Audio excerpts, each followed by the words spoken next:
प्रेम की तरह नित्य और चिरंतन है ईश्वर। मैं ईश्वर का अनुभव कैसे कर सकता हूँ?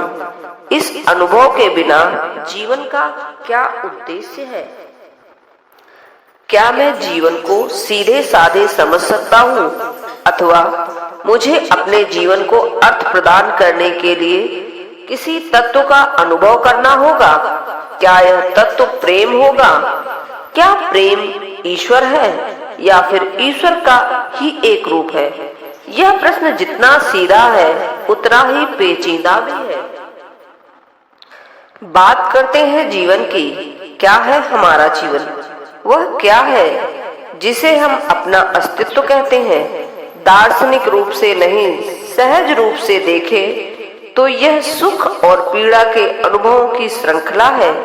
हम सुखों को पकड़े रहकर पीड़ा को टालना चाहते हैं। शक्ति का सुख, दुनिया में बड़ा आदमी होने का सुख, अपने पति या पत्नी पर आधिपत्य जमाने का सुख, महत्वाकांक्षा के साथ आने वाली दुश्चिंता, महत्वपूर्ण व्यक्तियों की चाटुकारिता करके लाभ उठाने की कोशिश आदि से हमारे रोज का जीवन निर्मित होता है।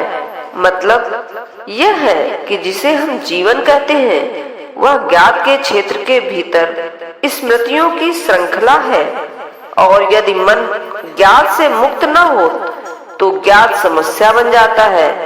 ज्ञात के क्षेत्र में कार्य करते हुए ज्ञात और अज्ञात, ज्ञान अनुभव और उस अनुभव की स्मृति यानी मन कहता है मुझे ईश्वर को जानना है। यह अपनी परंपराओं, धारणाओं, संस्कारों के अनुसार एक सत्ता का प्रक्षेपण करता है जिसे यह ईश्वर कहता है, परंतु यह सत्याज्ञात का ही परिणाम है।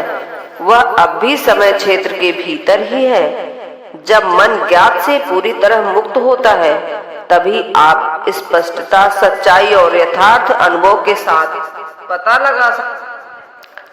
यह निश्चित है कि ऐसा कुछ जिसे ईश्वर अथवा सत्य कहा जा सके वह पूर्णतः नवीन होता है, आपकी पहचान के दायरे में नहीं होता। और यदि वह मन, ज्ञान, अनुभव, विचार से संचित किए हुए सद्गुणों से इस तक जाने की कोशिश करता है तो वह ज्ञात के क्षेत्र में रहते हुए अज्ञात को ग्रहण करने की चेष्टा रहा होता है, जो संभव ही नहीं है। मन मात्र यही कर सकता है कि इस बात की जांच करे कि स्वयं को ज्ञात से मुक्त रखना संभव है अथवा नहीं।